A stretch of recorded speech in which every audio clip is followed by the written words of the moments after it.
好，跟住落嚟咧就好緊要啦嚇，5.6呢個例題咧，其實我哋經常都要用，或者係呢課嘅主菜啊嚇，因為log 咧，阿 Sir 講過咧係一個工具嚟嘅嚇，係特別咧係運用喺當我哋要解呢一種嘅方程。呢一種方程有乜特別咧？平時啲 x 咧，我哋就揾啲數值出嚟噶嘛，但係呢種方程咧，x 嘅數值咧，或者 x 嘅位置喺個次方嗰度嘅嚇，咁呢啲數嘅時候咧，你發覺我哋就唔係咁容易去運算啦。不過咧，如果咧我哋懂得嚇，即係用個 log 嘅時候咧，其實就即係比較容易嚇。用 log 嘅定義，嗱 log 嘅定義再講多次啦。log 嘅定義就係講緊究竟啊某個數嚇，佢係個底數嘅幾多次方咧？即係我哋要揾次方嘛。其實就係講緊個定義。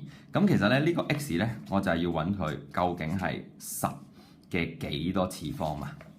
嚇，就係咁樣揾出嚟嘅。咁 log 10咧，計算機我哋就有嘅嚇。計算機咧 log 10，咁你照撳翻啦 log 10呢個嚇。咁你會發覺咧，0.903咯嚇，即係10嘅0.903次咧就係8啦。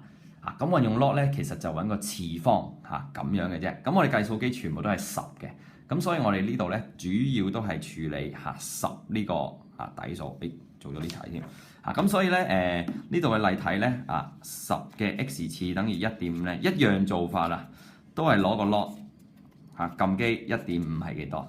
咁至於隔離嗰啲都係啦嚇 ，b 嗰 part a b 嗰 part 都一樣啦，10嘅 x 次等於11除12。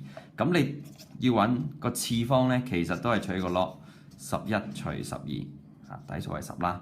咁都係撳計數機。咁呢度咧要小心啲撳機 log 11 over 12咁樣啦嚇，咁你撳完嘅時候咧，最好就刪翻個括號嚇，咁免不提防咧，有時咧佢就會計咗 log 11，跟住咧就將你除12嘅嚇，咁記得刪括號，咁負數嚟㗎，負0.0378啦嚇，我哋落3位有數字，咁個意思咧其實負0.0378咧就係講緊10嘅負0.0378咧，其實呢個數值咧就係11除12啦，11分之12啦，咁0.9幾啦咁樣就係咁樣。